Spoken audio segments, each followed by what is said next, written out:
التحرير بالناس اللي اتضربت النهارده ديات، نزلوا له التحرير.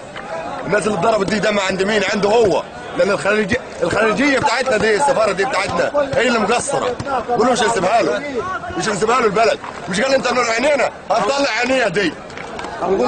سحبت الجاليه بتاعتها وجت خدتها باوتوبيسات وكوريا، بعد خدت الجاليه بتاعتها واليابان خدت الجاليه بتاعتها. احنا انا يتضرب علينا نار، احنا انا الجاليه المصريه انا تقعد يتضرب على نار. ده حرام ولا مش حرام؟ ده هو السيسي ده اللي انتخبناه وقلنا السيسي. هي السفاره دي. ثواني يا جماعه بعد اذنكم ثواني. السلام عليكم ورحمه الله. لو سمحت يا فندم يا كابتن عبد الفتاح السيسي، احنا هنا موجودين في تونس.